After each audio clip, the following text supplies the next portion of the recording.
चलो, so in previous lecture for planting we got ended understanding about algae का initial part, intro of algae we've done.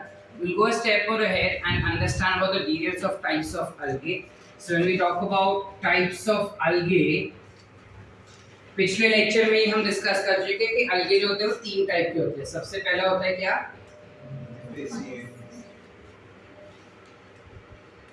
Chlorophyceae. ठीक है. Now when we say chlorophyceae, it is nothing but we are talking about the green algae. Now when we are talking about green algae, किस type के पानी में generally ये ज़्यादा दिखाई देता है? So this is more commonly seen in fresh water. Then it will be more commonly seen in brackish water, and some of them are also seen in marine water. So they can be aquatic in nature. However, there are some algae which are not aquatic, but they are seen in the fresh water, or they are not aquatic, but they are seen on moist soil, या फिर moist rocks, या फिर wooden lagoons also, या wooden logs also. यानी कि जब हम green algae का बात करते हैं तब ग्रीन algae पानी में तो मिलता ही है, और पानी में सबसे कॉमनली फ्रेश वाटर में दिखाई देगा, and less commonly brackish and marine water. Marine तो हमको पता है. ब्रैकिश वाटर क्या होता है? जिसे हम एस्चुरीज भी कहते हैं काफी बारी. तो you all might get a term of estuarial water also. Estuaries क्या होता है? जहाँ पे दो वाटर बॉडीज मीट करते हैं. दो वाटर बॉडीज मतलब क्या सर? दो नदी मिलता है, उससे बोलेंगे क्या? नहीं. दो वाटर bodies meaning जहाँ पे fresh water and saline water mixes together.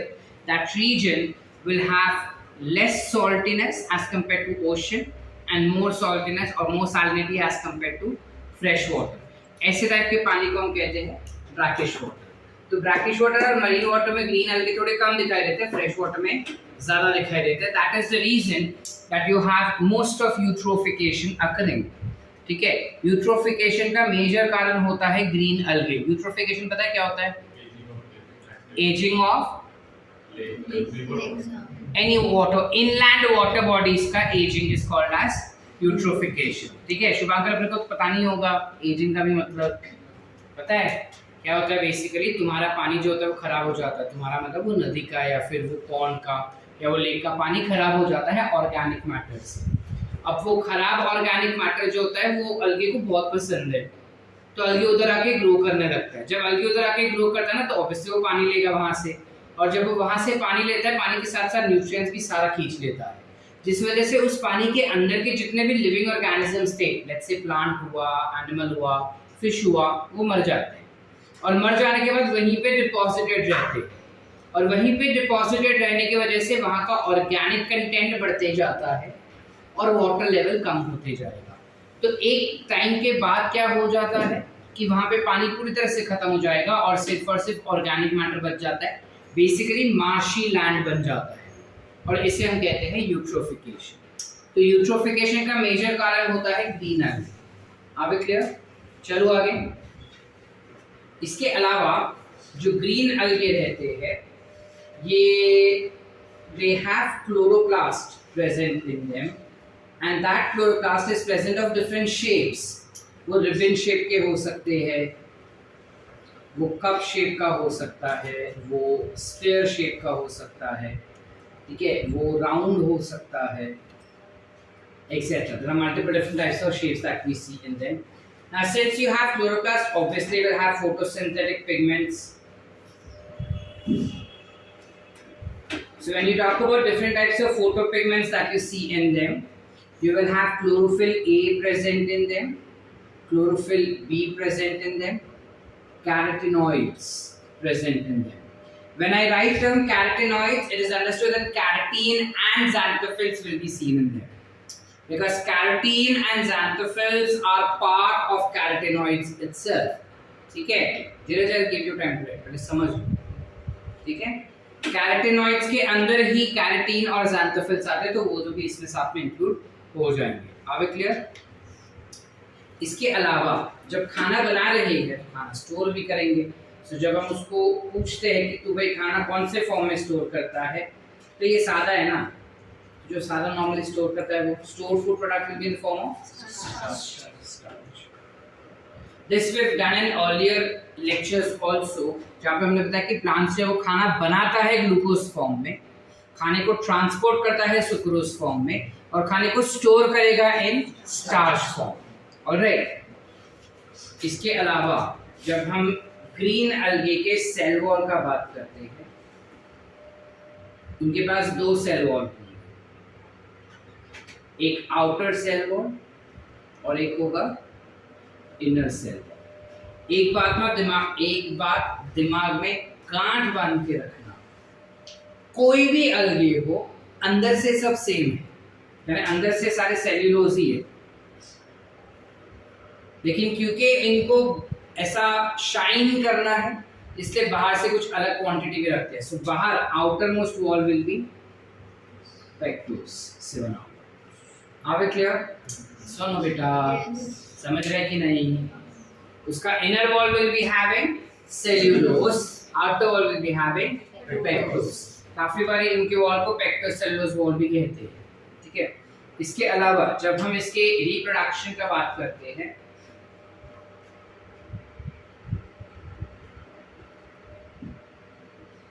when we talk about their reproduction, they would reproduce by different means. Of course, very firstly they will reproduce by vegetative propagation, where they can have budding and fragmentation. They can reproduce asexually by producing asexual spores. Like for example, you have zoospores, which we know are motile. Or they can produce orplanospores, which are non-motile. ठीक है? जब sexual means का बात आता है तो sexually it can produce all types of gametes. It can produce isogamous, anisogamous, as well as it can produce oogamous type of gametes. Talented, सब कुछ कर सकते हैं, ठीक है। इसके अलावा ना काफी एक स्पेसिफिक चीज हमको एनसीईआरटी में दी है कि इनका जो क्लोरोप्लास्ट होता है ना, उस क्लोरोप्लास्ट के अंदर एक स्पेशल स्ट्रक्चर होता है जिससे हम कहते हैं पायरेनॉइड, और ये पायरेनॉइड उसके अंदर स्टार्च को स्टोर करता है, स्टार्च के साथ साथ प्रोटीन भी स्टोर कर सकता है। Where do we see पायरेनॉइड in them? In their stroma. उनके स्ट्रोमा के अंदर ग्राना तो होता ही है, लेकिन ग्राना के साथ साथ कुछ छोटू सा वैक्यूल जैसा स्ट्रक्चर भी होता है जिसे हम कहते हैं पायरेनॉइड, जो उनके अंदर स्टार्च और प्रोटीन स्टोर करता है। Sometimes it will also store oil droplets, कभी कभार ऑयल ड्रॉपलेट्स भी होते हैं उनके अंदर। Are we clear? Yes sir no? पढ़ते कि ना? समझ रहे? क्या बोले हम? क्लोरोफाइट से ग्रीन अलगे होता है, जनरली फ्रेश वाटर में दिखाई देगा, नदी में बहता रहता है। ये नदी में जब ये बहता है तब वो दिखाई देता है हरे हरे रंग का, और जब ये हरे हरे रंग का दिख रहा है यानी कि उसके पास सब हरा हरा है। हरा भरा मतलब क्या? जो नॉर्मल प्लांट्स में होता है वो। नॉर्मल प्लांट्स में क्या होता है sir? Chlorophyll A, B, carotenoids, वो नॉर्मल चीज़ें उसमें भी दिखाई देता है।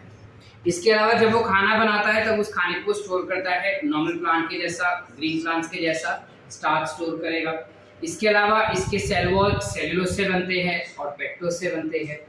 इसके अलावा इसके अंदर जब खाना स्टोर किया जाता है क्लोरोप्लास्ट के अंदर, तो क्लोरोप्लास्ट के अंदर एक और चीज या एक और स्ट्रक्चर होता है जिसे हम कहते हैं पायरेनॉइड्स। क्या कहते हैं? क्या कहते हैं? वो पायरेनॉइड्स के अंदर वो स्टार्च स्टोर कर सकता है, प्रोटीन स्टोर कर सकता है, और साथ ही साथ ऑयल ड्रॉपलेट्स को भी स्टोर कर सकता है उसके अंदर, ठीक है। और वो स्टोर करने के साथ साथ जब वो रिप्रोडक्शन करता है ना, तब रिप्रोडक्शन में वो अलग अलग तरीके से कर सकता है, ठीक है। कभी उसको मन हुआ कि क्लाइमेटिक कंडीशन अनफेवरेबल है तो वो वेजिटेटिव प्रोपगेशन करवा सकता है अपने आप का, या फिर वो एसेक्सुअल स्पोर्स बना सकता है विच इज ज़ूस्पोर्स एंड प्लानोस्पोर्स बना सकता है, या फिर वो सेक्सुअली रिप्रोड्यूस करना चाहता है क्योंकि क्लाइमेटिक कंडीशन फेवरेबल है सो फेवरेबल कैविटी कंडीशंस में इट में प्रोड्यूस ईदर आइसोगैमस, एनाइसोगैमस और ओगैमस। ठीक है, शुभांकर पूछ रहे हैं कि सर अगर एक ही अलगे में पकड़ा लेट्स से क्लोरेला, तो क्लोरेला तीनों टाइप के बनाएगी क्या? नहीं, एक अलगे एक ही टाइप का सेक्सुअल स्पोर बना सकता है which can either be isogamous, anisogamous और oogamous.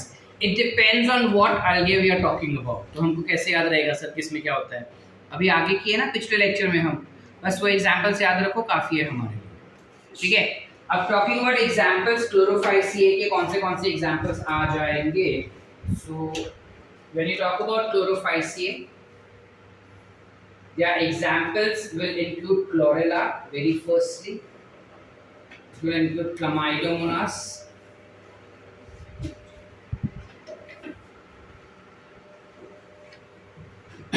you will have Volvox, then you have Cara, Spirogyra,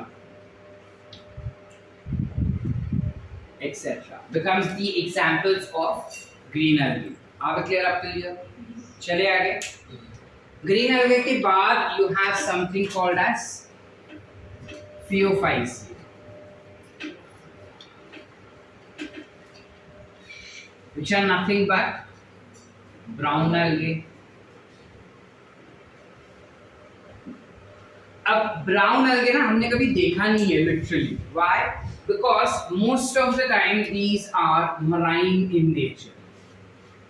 ये मरीन और ब्रैकिश वाटर में ज्यादा दिखाई देता है एंड काफी रेयरली वो फ्रेश वाटर में दिखाई देता है। ठीक है, काफी रेयरली वो फ्रेश वाटर में दिखाई देता है, इतना आसानी से फ्रेश वाटर में नहीं दिखाई देता।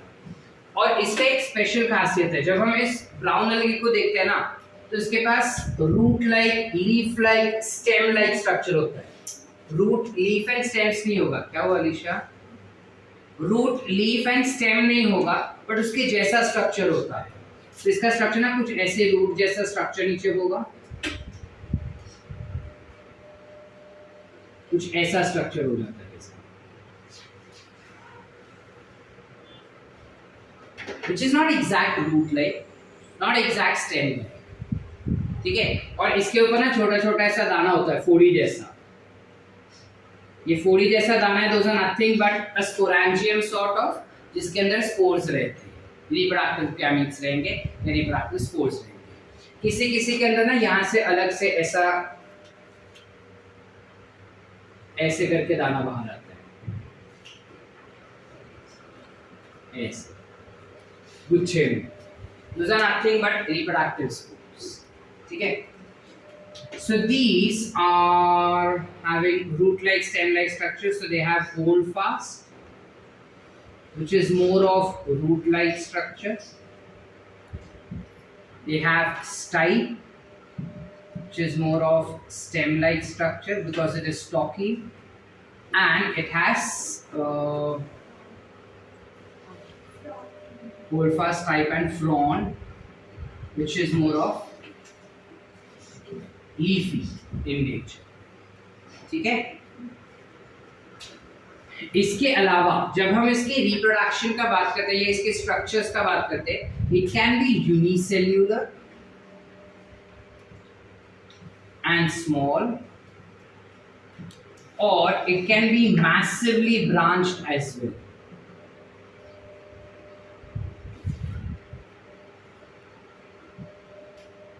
हाइट में भी बहुत बड़ा हो सकता है और ब्रांच भी हो सकता है। अगर हाइट में बड़ा है और ब्रांच है तो उसे हम कह देते हैं कैलपस। ठीक है, इसके अलावा जब हम ब्राउन अलगे का बात करते हैं तो इनके जो फोटोपिगमेंट्स होंगे,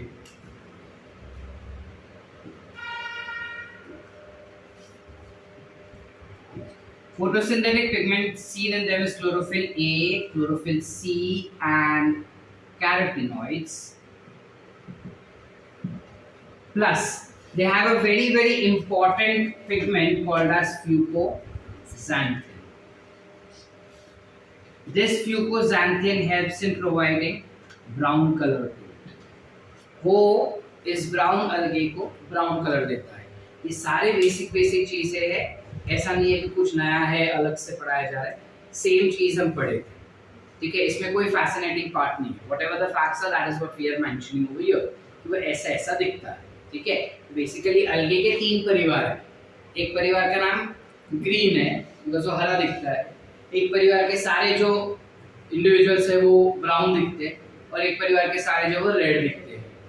ठीक है, जो ब्राउन दिखते हैं वो थोड़े ढंग के हैं, क्योंकि उनमें रूट स्टेम लाइक जैसा चीजें दिखता है। वो भी फोटोसिंथेसिस करता है by utilising chlorophyll c, unique वाला। उसके अलावा उसके पास यूनिक होता है फ्यूकोजैंथिन, जो उनको ब्राउन कलर देता है। उनके बॉडी के अंदर फ्यूकोजैंथिन होता है, जिसकी वजह से वो ब्राउन कलर के दिखाई देते हैं। ठीक है, इसके अलावा उनका घर जो रहेगा ना, उनके घर में 2 टाइप के दीवार होती है। जैसे मैंने कहा कि अंदर से सब सेम है, बाहर से खाली दिखावा है, तो अंदर वाला अभी भी क्या रहेगा, और बाहर वाला जो उनका दीवार है, बाहेरची भिंत जे असेल त्यांची, ती बाहेरची भिंत विल बी कंपोज्ड ऑफ अल्जिन। आता अल्जिन काय आहे, मागच्या लेक्चरला आपण वाचून घेतलंय, अल्जिनचा नथिंग बट हाइड्रोकोलोइड्स। ठीक है, इसके अलावा जब हम ब्राउन अलगे का बात करते हैं, वो खाने को स्टोर करते हैं। जब खाना वो बनाता है, ये ब्राउन फैमिली जो रहता है उनको स्टार्च पसंद नहीं खाना, तो वो स्टार्च नहीं बनाते, इसलिए स्टार्च वो स्टोर भी नहीं करते। तो वो क्या स्टोर करते हैं, फैंसी आइटम, लैमिनारिन, फैंसी आइटम एकदम, अल्कोहलिक शुगर, मैनेटॉल, लैमिनारिन और मैनेटॉल, ऐसे फैंसी आइटम वो बनाता है और वो स्टोर करता है। समझे कि नहीं समझे? अब क्लियर? इसके अलावा जब वो रिप्रोडक्शन करना चाहता है ना, तब क्योंकि है तो सेम परिवार के दोनों, इसलिए बेसिक चीजें अभी भी सेम होगी कि वेजिटेटिव प्रोपगेशन के लिए they will have what, budding and fragmentation. लेकिन जब बात आता है उनके एसेक्सुअल रिप्रोडक्शन का, तो मोटाइल स्पोर्स ही प्रोड्यूस करता है वो, विच इज नथिंग बट जू स्पोर्स। और ये मोटाइल स्पोर्स जो रहेंगे वो पेयर शेप रहते हैं। पेयर शेप समझता है, कुछ ऐसा। ठीक है, इनके एसेक्सुअल स्पोर्स जो बनाए जा रहे हैं ना, जो मोटाइल है, वैसे ही इनके सेक्सुअल स्पोर्स भी रहते हैं। इनके सेक्सुअल स्पोर्स में कोई डिफरेंस नहीं होता। ठीक है, ऑलमोस्ट सेम टाइप के रहेंगे सेक्सुअल स्पोर्स इनके। ये भी पेयर शेप का रहता है, and it can produce all, which is what, isogamous, oogamous and anisogamous. ठीक है, नाउ क्लियर एवरीवन? तो इसमें यूनिक क्या हुआ सर, अगर ये दोनों ही सेम कर रहे हैं तो एक ही परिवार के होने की वजह से दोनों सेम हो जाएंगे। तो हम इसको डिस्टिंग्विश किस पॉइंट पे कर रहे हैं, खाली इसके पिगमेंट के पॉइंट पे और सेल वॉल के पॉइंट पे? नहीं, थोड़ा और भी डिफरेंस है। इनके जब स्पोर्स का बात करते हैं ना, इनके पास 2 से 8 हाथ पैर होते हैं मारने के लिए। इनके पास 14। इनके अगर हम मोटाइल स्पोर्स देखें ना इनके, तो ऊपर से इक्वल लेंथ के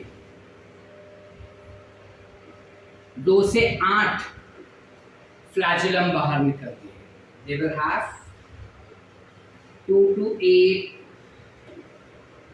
इक्वल अपाइकल फ्लैजेलम, जबकि इनके पास इतने सारे नहीं होते। इनके पास अनइक्वल एंड लैटरल और सिर्फ 2 ही फ्लैजेला होता है। यानी कि अगर ये उनका स्पोर है तो एक फ्लैजेला बड़ा, एक फ्लैजेला छोटा और लैटरल दिखाई देगा साइड से। आप समझ पा रहे हैं एवरीवन? ठीक है, इनके एग्जाम्पल्स क्या हो जाएंगे वो हमको देखना है। So talking about examples of brown algae, for them you have Laminaria, You will have ectocarpus, you have sargassum. Are we missing out anyone else? Dictyota. और क्या? हाँ, and fucus. These are the few examples that we have for ground algae. Are we clear up till here? Yes. आसान? Yeah. चलिए आगे. The next that we have is red algae. That is Rhodophyceae. जब हम Rhodophyceae का बात करते हैं, ये बेसिकली हो जाएंगे हमारे रेड algae. इनके पास या इनके अंदर कुछ ज्यादा इंफॉर्मेशंस नहीं हमको याद रखनी है सर. काफी छोटा परिवार है. सबसे पहले कि ये भी मरीन वाटर में ज्यादातर पाए जाते हैं, या हम कहेंगे मरीन वाटर में ही पाए जाते हैं. ये ब्रैकिश में भी पाए जा सकते हैं एंड वेरी रेयरली और ऑलमोस्ट ना के बराबर फ्रेश वाटर में रहते हैं. ठीक है. ग्रीन वाले काफी हल्के हैं, वो हर जगह पे दिखाई देंगे अपने को. बाकी दो जो है वो काफी महंगे वाले हैं बिकॉज वो सिलेक्टेड जगह पर ही पाए जाते हैं, इसलिए वो महंगे. ठीक है. और इसमें जब हम रेड algae का बात करते हैं, इसका बॉडी इससे थोड़ा ज्यादा एडवांस्ड है but still it is a thallus body. ठीक है. इसका खासियत क्या है रेड algae का? That they can grow in deepest regions of ocean. यानी ओशन के अंदर काफी डीप जाके भी वो ग्रो हो सकता है. क्वेश्चन है ऐसा क्यों सर? किसी को क्यों वो फायदा दिया और बाकी दो को क्यों नहीं देते हम वो चीज? देखो, उसके पीछे एक लॉजिक है. हमको विब्ग्योर पता है. ठीक है. वॉयलेट, इंडिगो, ब्लू, ग्रीन हटा दो. ठीक है. हम देखना चाहते हैं, अच्छा छोड़ो. विब्ग्योर में जब हम सारे इसके देखते हैं ना, हम फोटोसिंथेसिस में पढ़ चुके थे. ब्लू और रेड लाइट में सबसे ज्यादा फोटोसिंथेसिस होता है. जब ब्लू और रेड में सबसे ज्यादा फोटोसिंथेसिस होता है, बीच के सारे मैंने निकाल के फेंक दिए. अब रेड algae रेड लाइट तो लेगा नहीं. वो अगर लेगा तो ग्रीन लाइट ले सकता है या ब्लू लाइट ले सकता है, जिसमें भी ऑपोजिट कलर वाला वो सबसे ज्यादा अट्रैक्ट करेगा. सो ऑपोजिट कलर उसका है ब्लू. ब्लू का वेवलेंथ है शॉर्ट वेवलेंथ यानी फास्ट भागेगा, और जो फास्ट भागता है वो काफी लंबे तक जा सकता है, यानी वो डीपेस्ट तक जाएगा. तो जहां तक ब्लू लाइट जा पाएगा वहां तक ये रेड algae आसानी से ग्रो हो सकता है. ब्लू लाइट और कोई नहीं एक्सेप्ट करता क्या सर? करते हैं. ये भी एक्सेप्ट करेगा, ये भी एक्सेप्ट करेगा. इनफैक्ट इससे ज्यादा ये एक्सेप्ट करेगा. तो इसे क्यों नहीं ग्रो करवा रहे सर? बिकॉज ये रेड लाइट ज्यादा एब्जॉर्ब करेगा, बिकॉज ग्रीन का ऑपोजिट इज रेड. अभी तो आपने बोला ब्लू होना चाहिए सर रेड का ऑपोजिट. देखो, सारे कलर्स के ऑपोजिट्स अलग अलग होते हैं. जब मैं बताऊं रेड का ऑपोजिट ब्लू होता है, इसका मतलब ये नहीं है कि ब्लू का ऑपोजिट भी रेड ही होना चाहिए. समझ रहे? ऐसे ग्रीन का ऑपोजिट विल बी रेड, तो वो रेड कलर ज्यादा एब्जॉर्ब करता है, इसलिए रेड लाइट में वो फोटोसिंथेसिस कंपैरेटिवली ज्यादा दिखाएगा. ब्लू में भी दिखाएगा वो ज्यादा, लेकिन कंपैरेटिवली रेड में ज्यादा मिलता है. कैसे सर? फोटोसिंथेसिस चैप्टर में बताता हूं.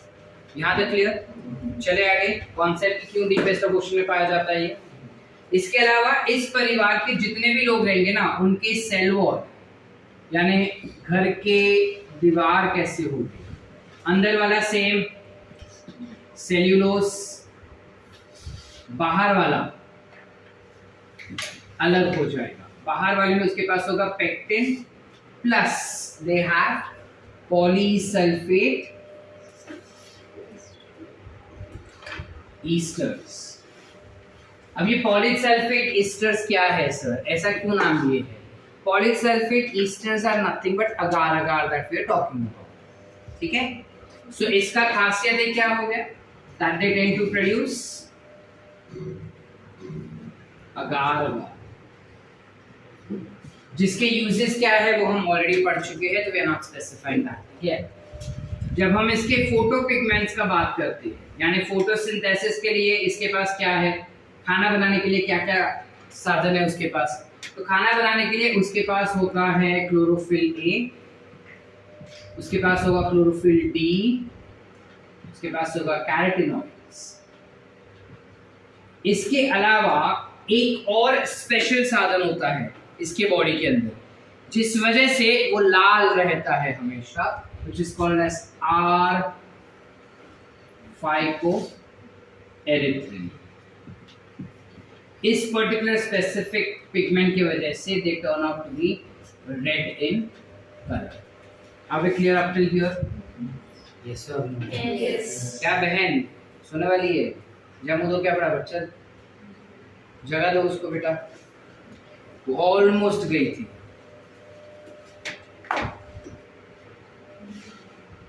आज ही जाना, हाँ? फटाफट चल।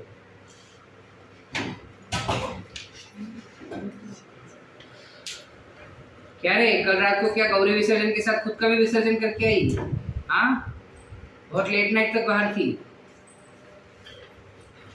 चलो, हर बात में मजे लूटने का शुभांकर। कुछ नहीं किया तो वही तो बोल रहा हूँ मैं, कुछ करता ही नहीं तो नालायक इंसान है। शांत कुछ अब तेरा शक्ल हंसता हुआ दिखाई देता है मेरे को, इधर तुझे कुछ लिखा हुआ दिखाई दे रहा है?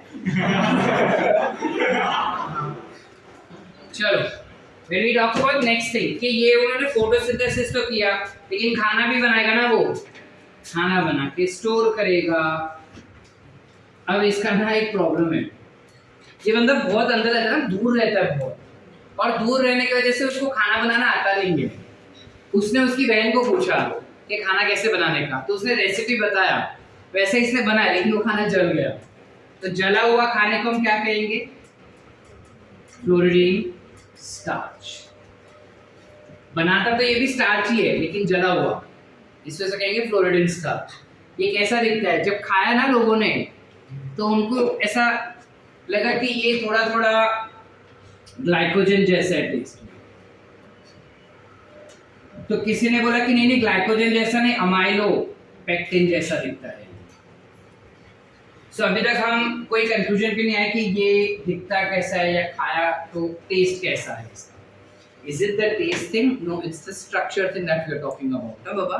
कि फ्लोरिडीन स्टार्च का स्ट्रक्चर जो होता है वो अमाइलो पेक्टिन या फिर ग्लाइकोजन जैसा होता है दिखने में। इसके अलावा निशा बैठ गई, वो इधर देखिए, हम कितना कंसर्न है ना कहीं गिर ना जाए फिर से वो। चलो नेक्स्ट। हाँ, इसकी घर की दीवार देख लिए, घर में क्या बना रहा है वो देख लिया, बना के क्या स्टोर किया वो देख लिया। अब रिप्रोडक्शन कैसे करते हैं वो देख लेते हैं। रिप्रोडक्शन में वो सबका साथ देगा, वेजिटेटिव प्रोपगेशन में वो भी बडिंग करेगा और फ्रैगमेंटेशन कर सकता है। लेकिन ये बहुत अंदर है ना, बहुत डीप है, तो बेचारा बाहर आने के लिए बहुत लेजी हो जाता है। बोले कौन उतना जाएगा? जैसे तुम लोग नहीं ऐसा मिरज टाइप्स रहते हैं, या मिरज से थोड़ा और दूर, लेट से कोल्हापुर टाइप्स रह रहे हो, वहां से आने के लिए तुम बोले ना कौन सांगली तक जाए, कौन विश्रामबाग जाए। जैसे अगर अपने को शॉपर स्टॉप में जाना है, आसपास तो शॉपर स्टॉप है नहीं तुम्हारे, आई गेस सीधा कोल्हापुर में है ना, अब वहीं से खरीदना है, तो उसके लिए हर रोज हम डिले करेंगे ना कि कौन जाएगा कोल्हापुर तक, कौन करेगा उतना ना। हमारा औरत मेरे को पता है कुछ नहीं देती। मैं तेरे को ये बोला कि अगर तेरे को कोल्हापुर जाना होगा तो लेजी बनेगी या नहीं?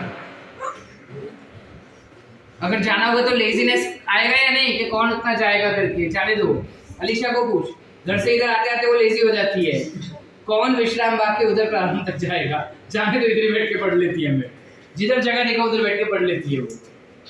सेम चीज ये ना, बाहर आने के लिए बहुत बहुत बोरिंग है। तो ऊपर वाले ने इसको बोला कि जा आपसे तेरे हाथ पैर कट, तेरे को जाने का नहीं ना किधर, हाथ से तेरे हाथ पैर cut. So these are non motile, सारे चीजें बिना मोटिलिटी के करता है। सो जब एसेक्सुअल स्पोर्स का बात आता है तो वो नॉन मोटाइल स्पोर्स प्रोड्यूस करेगा, और ये भी पेयर शेप के ही रहते हैं, ठीक है। These are also pear shape only. तुमको टर्म कुछ अलग दिया एनसीईआरटी में, बट वो टर्म का मतलब पेयर शेप ही होता है, ठीक है। और अगर सेक्सुअली रिप्रोड्यूस करना होगा तो वो ऊर गैमस बनाता है, ठीक है। but oogamous will also be non-motile and pear shaped. ठीक है, समझ पा रहे हैं? अब श्रेया बोल रही सर आपने तो बोला था oogamous मतलब उसमें मेल जो रहते हैं वो छोटू और मोटाइल, जो फीमेल रहते हैं वो मोटाइल रहते हैं, है ना? आप तो इधर बोल रहे थे नॉन मोटाइल है, तो वो oogamous कहाँ से हुआ? इसको तो तुम आइसोगैमस बोलना चाहिए। देखो वो नॉन मोटाइल ऊपर वाले ने पैर काट लिए ना उसके, क्योंकि वो मूव नहीं करना चाहता था, तो यहाँ पे अभी भी oogamous ही है। oogamous छोटा है लेकिन नॉन मोटाइल, समझ पा रहे? और oogamous बोलो मेल छोटा है बट नॉन मोटाइल, और फीमेल साइज में बड़ा है बट मोटाइल है, नॉन मोटाइल। फीमेल और मेल दोनों नॉन मोटाइल, फीमेल का साइज बड़ा, मेल का साइज छोटा, ठीक है? अभी क्लियर? अब वैष्णवी बोलते हैं सर ये तो फिर आयसोगॅमस होना चाहिए ना सर, तुम्हीच सांगितलेलं ना सगळं सेम, फक्त साइज एक वेगळी असेल तर त्याला आपण काय म्हणणार? आयसोगॅमस। ते साइज के साथ साथ शेप भी अलग है उनका, that is the reason we are not classifying it to be as an isogamous, ठीक है? अब बात करते हैं कि अगर ये ऐसा बन गया ना तो उसके बाद उसका पोस्ट, एक लाइन दिया है कि पोस्ट फर्टिलाइजेशन प्रोसेस या डेवलपमेंट इज कॉम्प्लेक्स। मतलब क्या? पानी भी बहुत अंदर है ना, और बेचारे के हाथ पैर भी नहीं है, तो फर्टिलाइजेशन करने के बाद का डेवलपमेंट प्रोसेस तो डिफिकल्ट ही होगा उसका, बिना हाथ पैर का बंदा क्या ही कर पाएगा, ठीक है? So that's why we say that post fertilization the process is very very complex. Talking about their examples, red algae का, so examples में it has Porphyra which is edible, you have Polysiphonia which is non-edible, you have Gelidium, and you have Gracilaria. Are we clear? Yes or no? Yes. पूरा solve once more or understood? Understood. एक और बार पूरा revise करवाओ या समझ गए? समझ गए। पक्की बात? हाँ। कुछ लिखना है? हाँ। जिसे लिखना है फटाफट लिखो, और जिसे नहीं लिखना है थोड़ा पढ़ लो।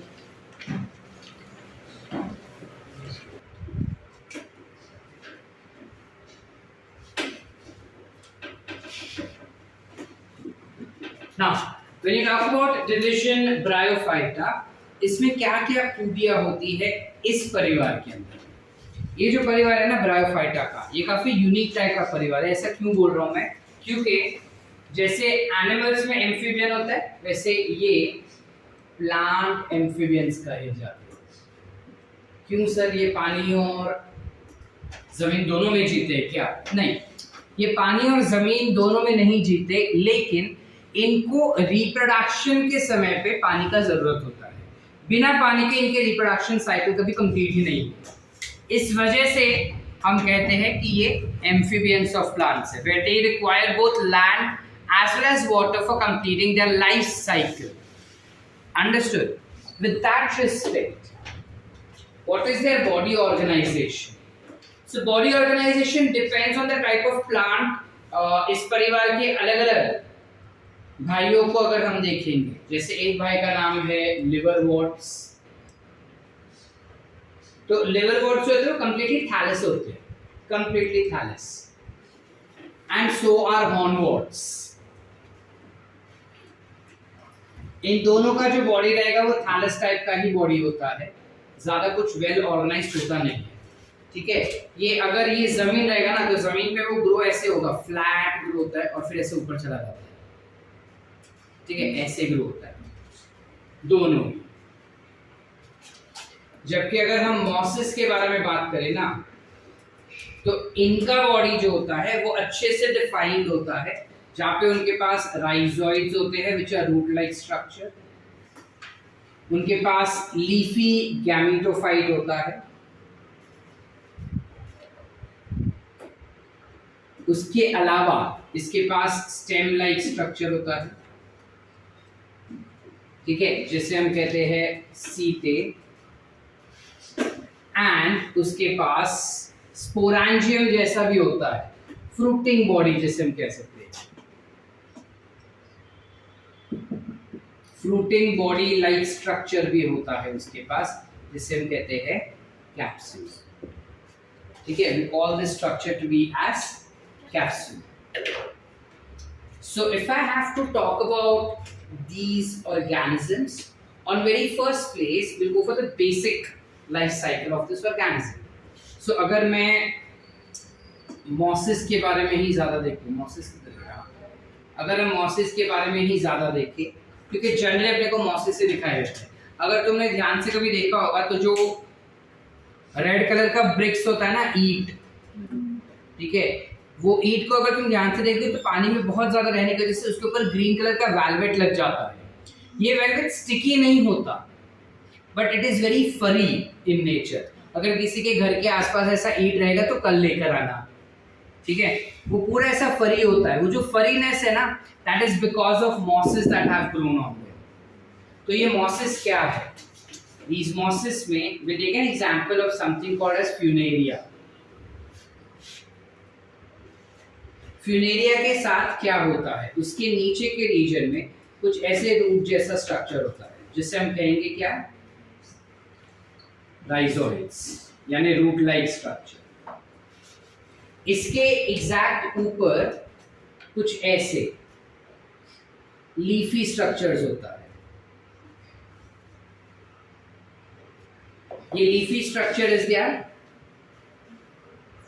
गैमेटोफाइट, और ये गैमेटोफाइट जो होता है उसके नीचे एक छोटा सा स्टॉक होता है। There's a small stalk that you see down here, and that stalk is called as foot. इस स्टॉक को हम कहते हैं सीटा या सीटे, whatever you call it as. And this will have a fruiting body, कुछ ऐसा। That fruiting body is called as capsule. Are we clear up till here? यहाँ तक सॉर्ट है? बच्चा, I'll give you time to write. पहले समझ लो क्या है। यहाँ तक क्लियर है? अब सिनेरियो क्या होता है? इनका जो गैमेटोफाइट्स है ना, ऐसे वाले, उन एक गैमेटोफाइट में या तो मेल रिप्रोडक्टिव सिस्टम्स होंगे या तो फीमेल रिप्रोडक्टिव सिस्टम्स होंगे। यानी बहुत सारे पत्ते हैं ना इधर, ये सारे पत्तों में एक पत्ते में या तो मेल होगा, एक पत्ते में या तो फीमेल होगा, कुछ वैसे हो जाता है। ठीक है, तो जिनके अंदर मेल रहेंगे पत्ते, that will obviously be micro gametophyte. Yes or no? That will be micro gametophyte. Why are we classifying it as micro gametophyte? Because male का साइज हमेशा छोटा होता है, इसलिए मेल गैमीट का साइज हमेशा छोटा होता है। इस माइक्रो गैमेटोफाइट का अगर हम बात करें ना, तो उसके नीचे कुछ ऐसे बैग जैसा स्ट्रक्चर होता है। इस बैग जैसे स्ट्रक्चर को हम कहते हैं एंथ्रीडियम। क्या कहेंगे? What is this antheridium, sir? This antheridium is nothing but sex organ. It is the sex organ. इस antheridium के अंदर you will have enterozoids which will be present. ठीक है, इनके अंदर छोटे कुछ ऐसे स्पोर्स होते हैं which are male and motile spores. So antheridium will have motile male gametes, और इनका नाम क्या हो जाएगा मोटाइल मेल गैमेट्स का? एंथेरोजोइड्स। ठीक है, जबकि ये बताया हमने मेल के बारे में। अगर यहीं पे हम फीमेल का बात करें तो फीमेल के पास ना कुछ ऐसा स्ट्रक्चर होता है। अगर इसी चीज को मैं जूम करूं तो the structure appears somewhat like this. This entire structure that you see over here is called as archegonium. Singular archegonium, plural archegonia. ठीक है, ये आर्केगोनियम का ये जो जैकेट दिख रहा है ना, ये पूरे जैकेट को हम कहते हैं वेंटर। क्या कहते हैं? This jacket is called as venter. So I'll change the marker so that you know that it's a special thing. We call it as venter. और ये जो कनाल दिखता है इसे हम कहते हैं वेंटर कनाल। क्या कहेंगे? Venter canal. And this is nothing but egg. This entirely is what? Again, Archegonia is again what? Sex organ. However, this is for female and this is for male. Are we clear? Did we understand so far? कि क्या होता है उस leafy structure के अंदर? Mail leafy structure के नीचे फोड़ी जैसा स्ट्रक्चर होता है. वो फोड़ी वाला स्ट्रक्चर जो ना, that is nothing but entheridium.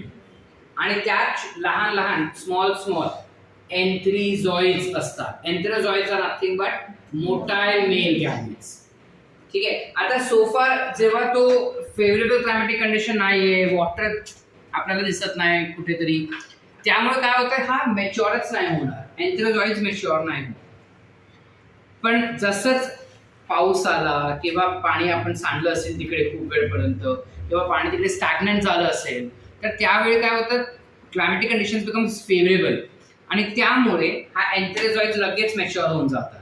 आणि जसे ते मॅच्युअर होऊन जाणार ना, हे पूर्ण antheridium will lyse. Antheridium dries and it lyses. So under favorable climatic condition,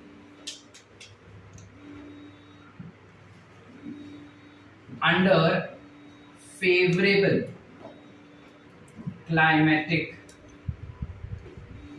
condition, like for example, what are the favorable climatic condition that we have over here?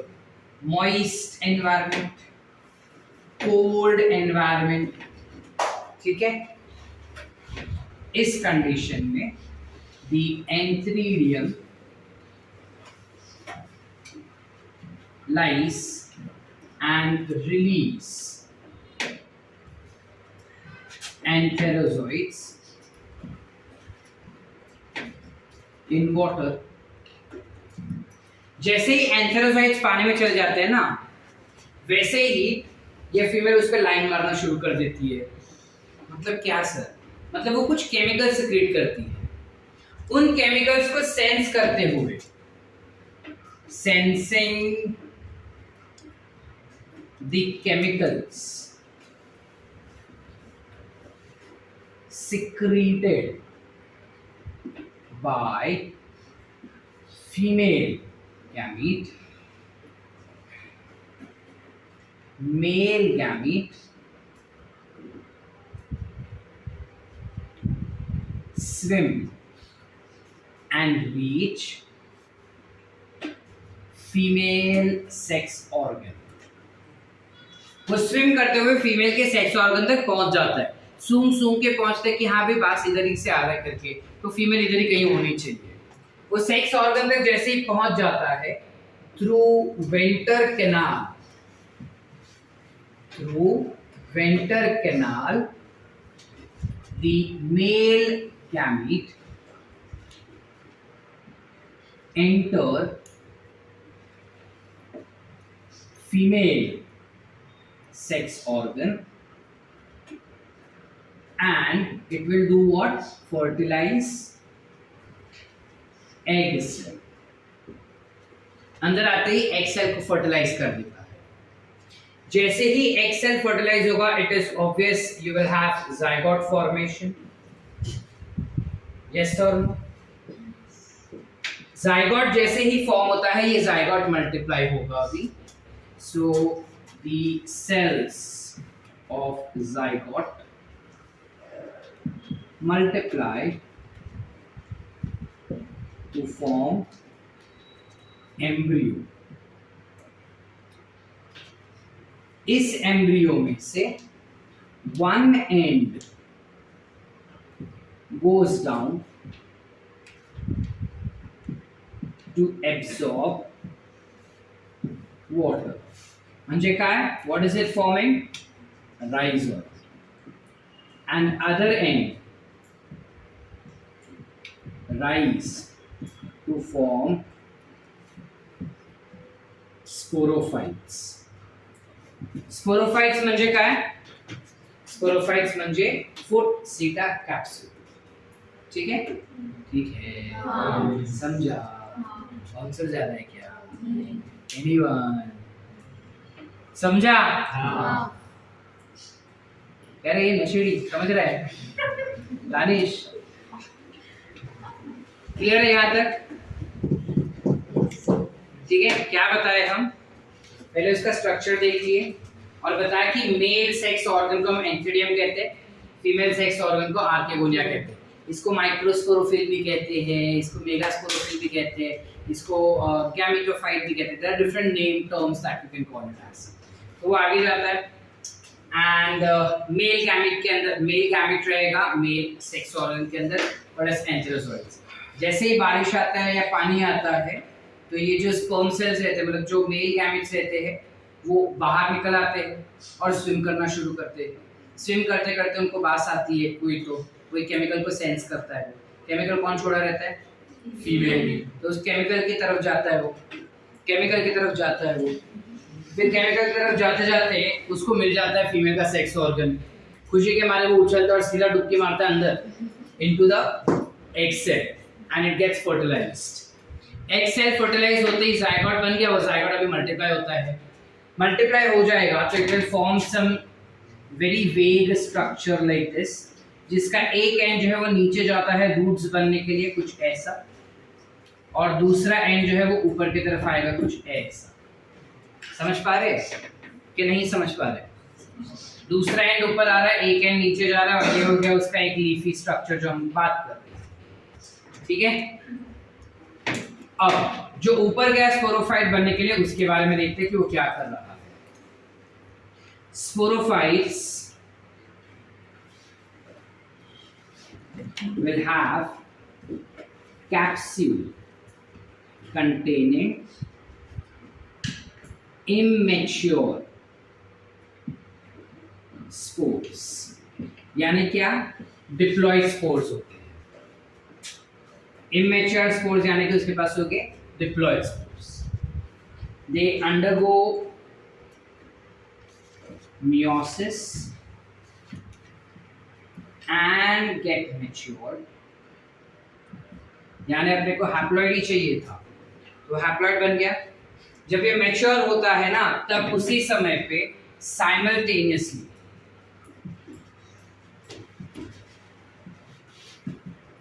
the calyptra and capsule dry open,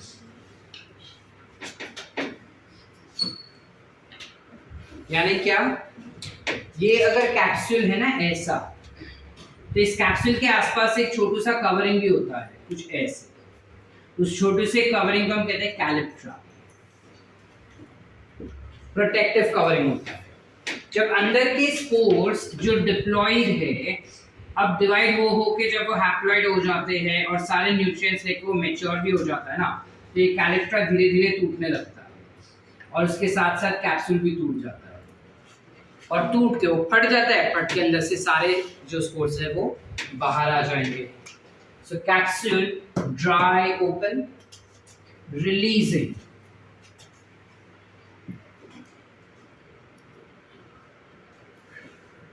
of mature spore on ground। जैसे वो ground में जाता है उसको favourable climatic condition मिल जाता है। So due to favourable, अच्छा चलो एक स्टेप कम कर देते हैं, release of mature spore on ground and gets germinated due to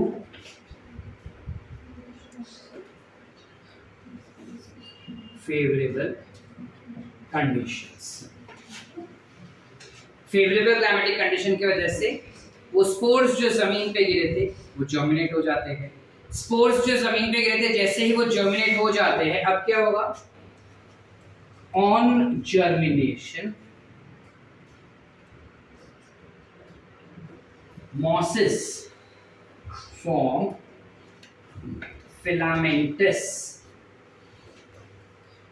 structure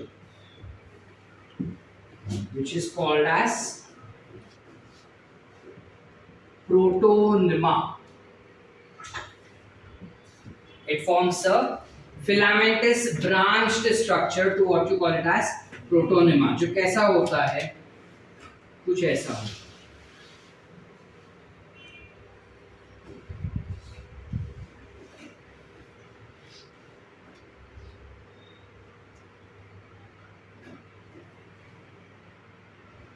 कुछ ऐसा होता है।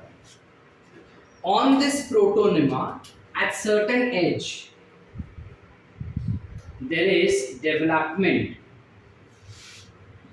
of buds on some protonema. सारे filamentous structure पे नहीं, लेकिन कुछ कुछ end पे, axillary region पे, you have bud formation that is seen. कुछ ऐसे सबके आसपास नहीं होता, सिलेक्टेड के आसपास होता है। And these buds that you see, these buds will develop into gametophytes. That is nothing but leafy gametophyte, which is nothing but what you see over here. Are we clear? ये leafy gametophyte में या तो male reproductive organs होंगे या तो female reproductive organs होंगे। Male reproductive organs को हम कहते हैं एंथ्रीडियम, जिनके अंदर होता है मेल गैमेट्स व्हिच आर एंथेरोजोइड्स। जैसे ही क्लाइमेटिक कंडीशन फेवरेबल हो जाता है, एंथेरोजोइड्स मैच्योर हो जाता है and they get released in water. Water में से स्विम करके पहुंचता है फीमेल के पास, which is having archegonia as its sex organ. Archegonia में वेंटर कैनाल के थ्रू वो एग सेल के पास पहुंचता है और जाइगोट डेवलप कर देता है। ये जाइगोट आगे मल्टीप्लाई होता है और एम्ब्रियो बनाता है। एम्ब्रियो का एक एंड जो है वो नीचे जाता है पानी लेने के लिए, मतलब राइजोइड्स बन गया, दूसरा एंड ऊपर आता है स्पोरोफाइट बनने के लिए, यानी